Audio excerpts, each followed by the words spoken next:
It was at a tango ball. I remember this beautiful blonde girl standing on the side, dressed in drainpipe trousers and bother boots, short cropped hair. It was wonderful. He asked me to dance, and I hadn't seen him before then at all. And there was this, I thought, very distinguished looking man who had a dog collar on. He looked really like a vicar, but quite scary. Because it was a masked, fancy dress tango ball. And in order, with the least amount of effort, I just put a little piece of white plastic between the black collar, and there I was, a priest. Now, when he said I couldn't dance, I thought, not so nice. But the rest, yes. Well, he's got a gentle humour. I mean, sometimes it's sarcastic, but a lot of the time it's very warm. It's a warm humour. Because it was a regular tango salon, whenever I went there, he would ask me to dance, which I thought was a bit odd, given that he thought I was a lousy dancer. And I thought it was very kind of him trying to improve my dancing, really. And then, after a while, he started joining myself and my friend for a drink in the bar, and, you know, eventually he said, "Do you want to come for something to eat?" And so we went, and that was it.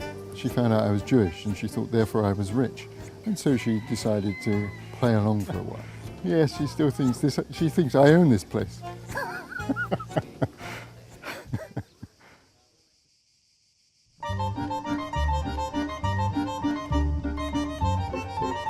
Not at all nervous, frightened to death. No, actually I'm looking forward to it enormously.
Good evening, everybody. Good evening, everybody. Well, a very warm welcome to this wonderful setting for this very important ceremony. We've come together to witness the marriage of Philip and Nina, to share their joy and to celebrate their love. Marriage is a sign of unity and loyalty, which all should uphold and honour. It enriches society and it strengthens community. Philip, you take Nina to be your wife.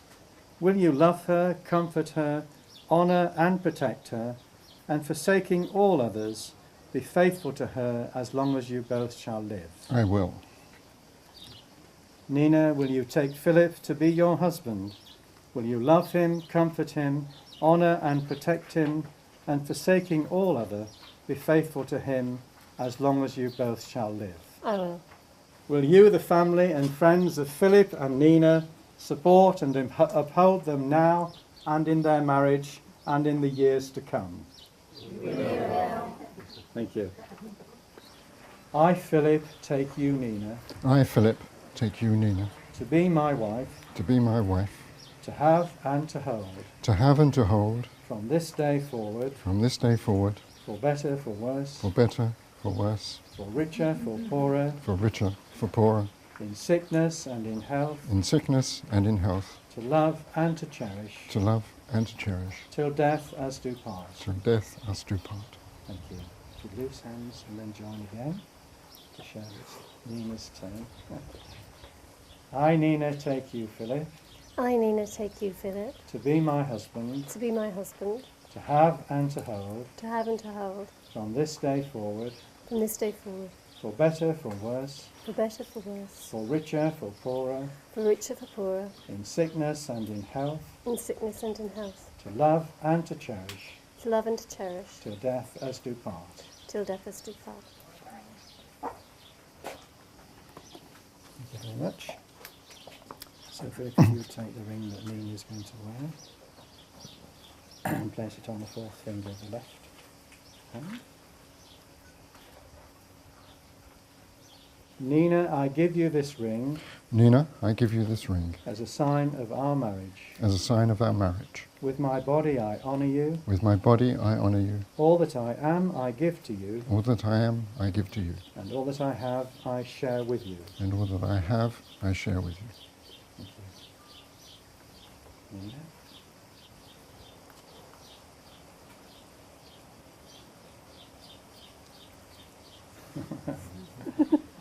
Just that. And then if you just let this, that's fine. So you may hold the ring. Philip, I give you this ring Philip, I give you this ring as a sign of our marriage. as a sign of our marriage. With my body I honour you.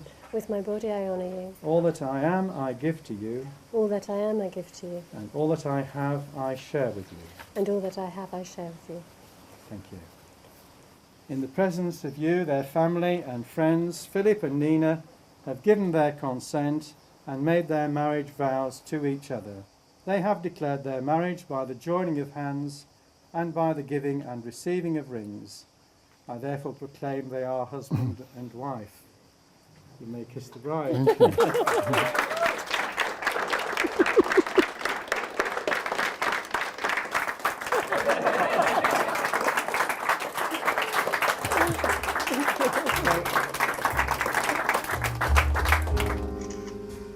I'm gonna love you like no one's loved you. Come rain or come shine.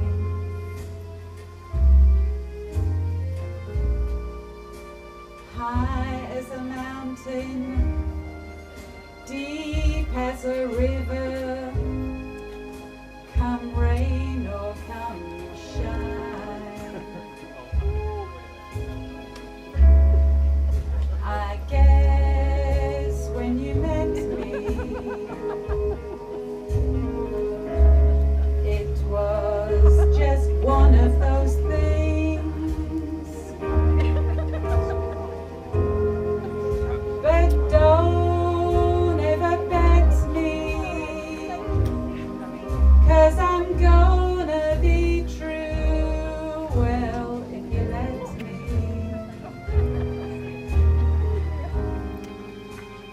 You're gonna love me like no one's loved me. Come rain or come shine.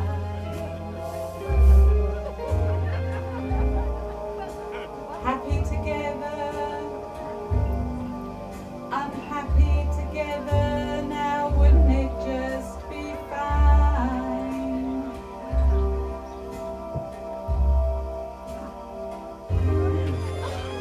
Days may be cloudy or sunny, yeah.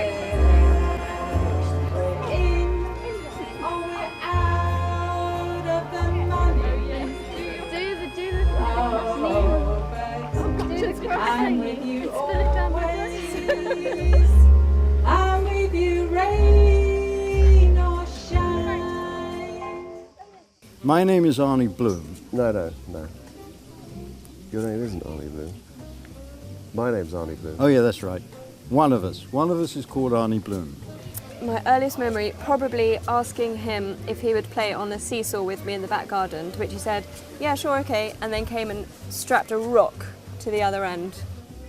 He was a very good juggler, wasn't he? He was a juggler? I can't remember that. Yes, brilliant juggler. Could juggle 7 or 8 very sharp knives at the same time. Despite having 3 older brothers, she was always determined to be a girl. So she was very assertiveness in her femininity, and she insisted on having the latest dolls, prams, pink party dresses that we all fell about laughing over, and she still wore them despite anything we said. She was a very determined young woman. So I've known her all my life, through her punk phases, through her slightly slony phases, and now in this sophisticated, debonair, wonderful woman of the world phase. We don't know if he's changed. In fact, he may not even be Philip. That's right, it's probably somebody else. We're actually at the wrong person's wedding. I'd have quite liked to see the stag do. Livened it up a bit. I think they're all a bit, you know, old men sitting around complaining. Those were today's. When I was a child, you know, 5 or 6, we would go to London and see such sights as McDonald's and things like that, and we'd often hook up with Nina. And I remember at that phase she had a penchant for dyed hair, different colours, and plastic fruit. She was very fond of plastic fruit. It was some kind of surrealist gesture, I think, and my mum would always take her some plastic fruit, which she loved. We do remember. we do remember. And it also coincided with her fascination for all things plastic. She had a collection of Plastic fruit. plastic bric-a-brac, and that was her prized possession, wasn't it? Her collection of plastic.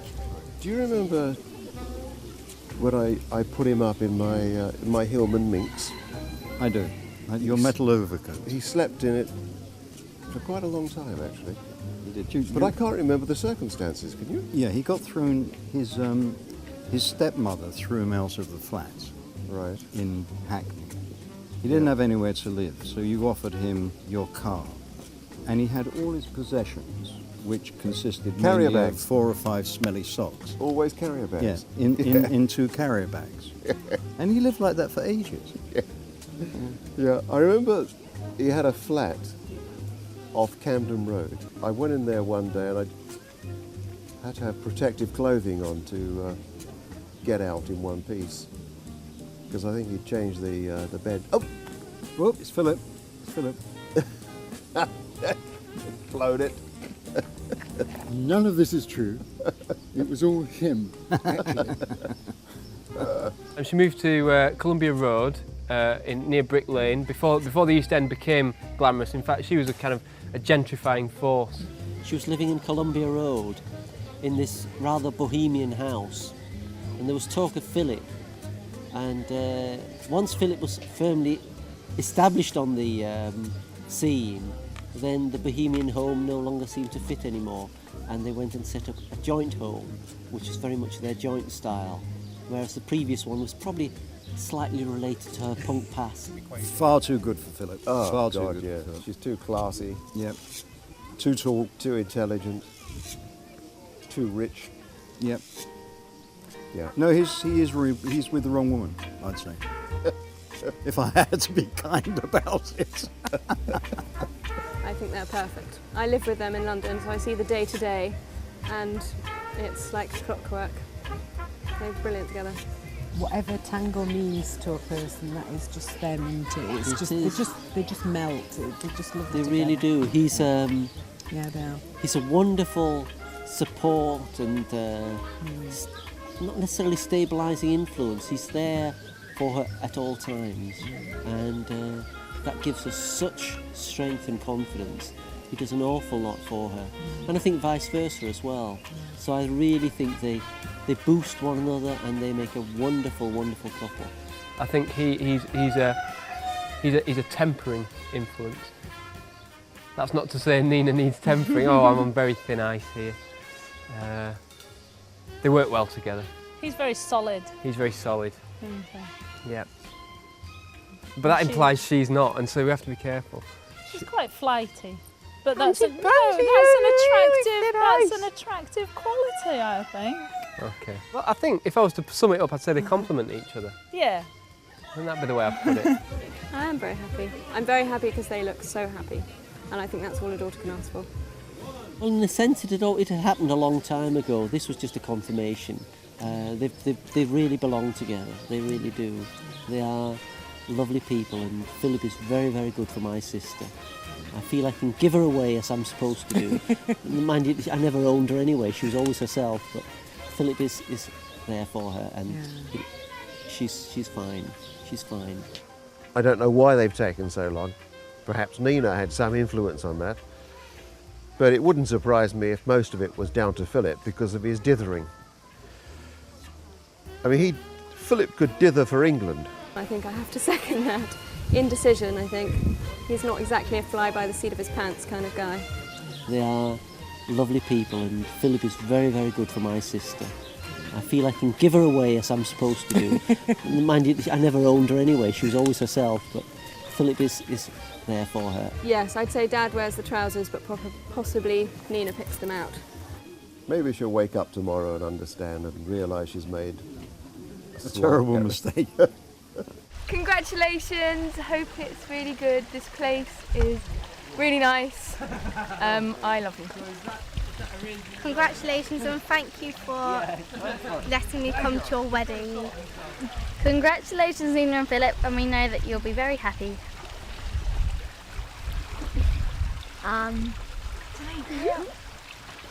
Congratulations. Congratulations and yeah, and have a nice time. Hola, I hope you two are very, very happy together. I know you already are, and I hope you always stay together, and I wish you the best of luck. Buenas noches, which is good night. No, it's not exactly night yet. Have a great wedding, and adios. Adios, amigas. Hola. I hope you have a fantastic wedding, and thank you for letting me be a flower girl, because now I have a lovely dress, and my mum and dad wouldn't let me get a dress like that. Congratulations! The bride and groom. Not quite ready yet. 2 minutes. The bride.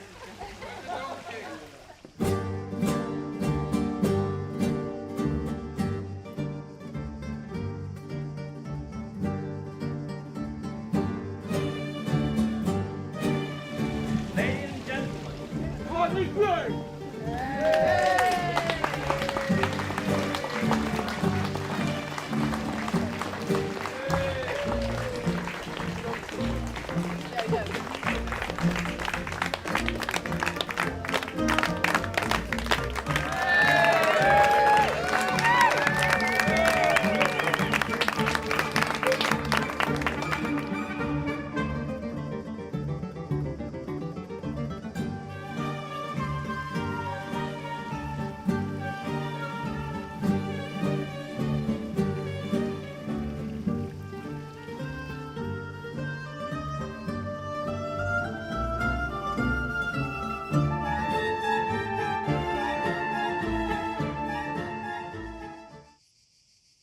As payback for being a dad with a microphone head haircut throughout most of my childhood, having a moustache, wearing sandals every day of the year, wearing Speedos, and dancing the tango, no less. For those of you at supper last night, know that he did in fact stand up in a courtyard, just Dad and Nina, and request, I can't remember the instrument he was playing, but requested someone to play an accordion, that's it, to play a little tune, and they got up and had a dance. So yes, it's true, up until the age of 18, I was embarrassed of my dad and had to take every single opportunity I could to try and sort of equalise the embarrassment equilibrium.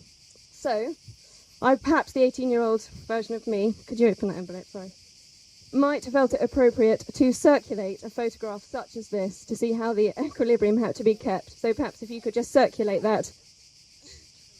Along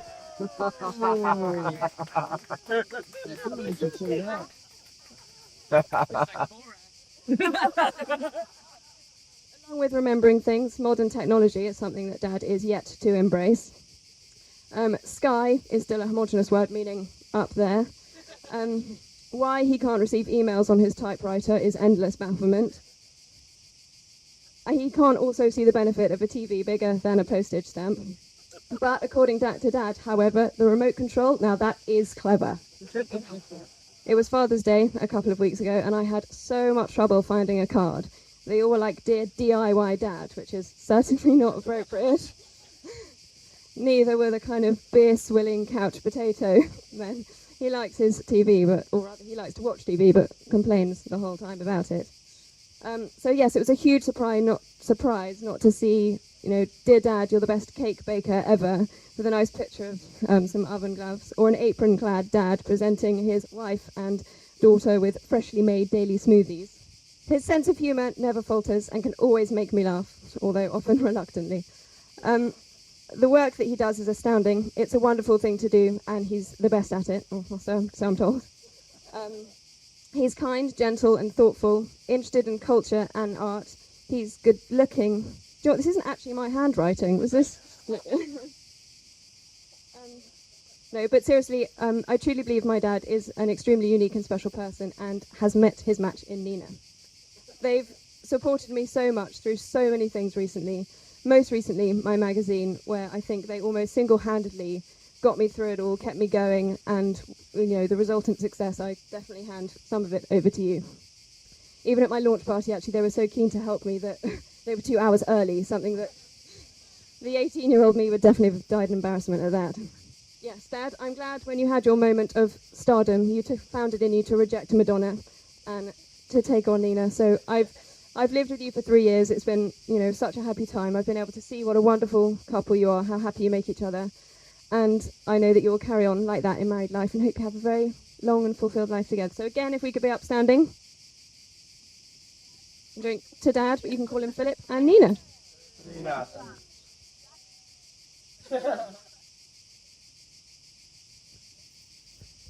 I just kissed my best man. So this is the wedding speech. Thank you all for coming. Welcome, bienvenue. Willkommen, bienvenida. And I still can't remember what it is in Portuguese, Alex. And Swedish. I've forgotten the Swedish. Welcome. I also want to say a special thank you, actually, to Stuart and Leslie Moss, because they were the people who suggested that we have this venue, or come to this venue and have the wedding celebration. So I'm very pleased about that. So I stand before you this evening as a very happy and a very lucky man. Although I can remember, well, about 11 years back, when I was living in a small hotel in Hampshire, not a hotel, what am I talking about? In a small house in Hampshire. The wind was howling, the rain was pouring against the window. I was all alone, and I thought to myself, I wish I was married. But then a little voice in my head, Adam will know this, said, you can't say I wish I was married, it's the conditional tense, it's I wish I were married. So I had to do something, and I forgot what it is. Hang on a minute. I was lucky. I think I discovered tango. Now, Nina's been known to complain that I'm actually going too fast, or that my legs are in the wrong position. But the truth is that I was actually a very slow learner. And it took me many months to realize that when they said it takes two to tango, they weren't actually just referring to feet. I needed a partner. So living with somebody who is as clever and as insightful and competent and successful is wonderful. Living with two such people, and I refer not only to Nina, but to my best man, I think indeed I'm doubly blessed.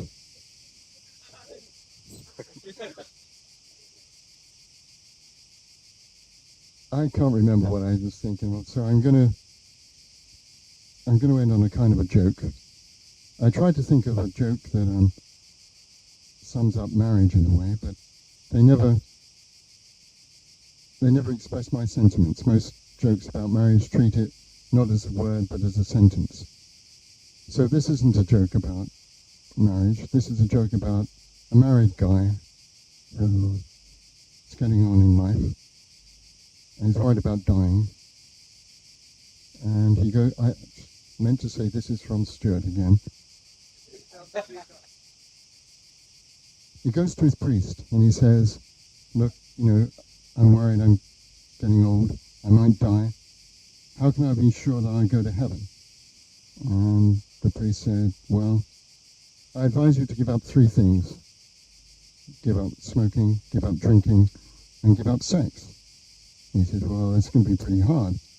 We said, sure, that's why I'm here to help you. Come back in a month and we'll review your progress. So a month passes, he comes back, and the priest says, well, my son, how have you done? And he says, well, I've not done too badly. I've not touched a drop since I saw you. And I haven't had one puff since then either. And the priest says, well, that's really very good. What about sex? He said, oh, well, Father, for 3 weeks, there was nothing. But then 2 days ago, I saw my wife bending over the freezer. I'm afraid I lost control. I couldn't resist.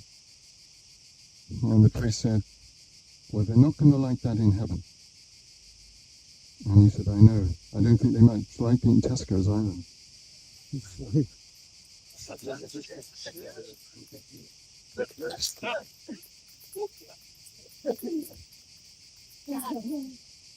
So look, my knees are going saggy. This is going to be a quickie.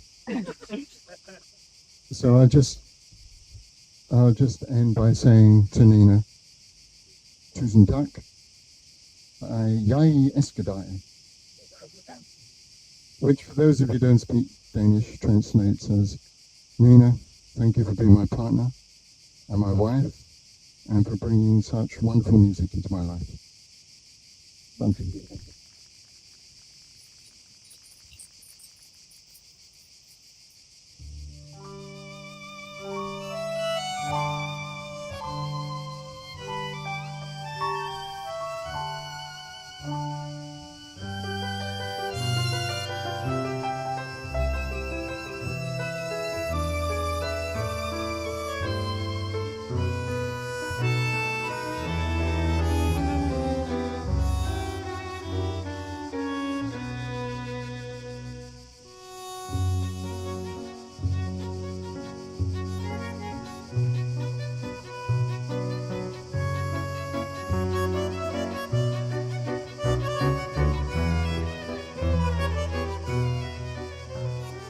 I don't think I was able to really be and do what I like or be who I am.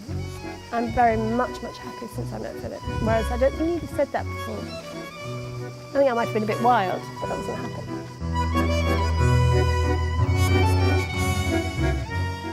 I'm a very happy man and a very lucky man.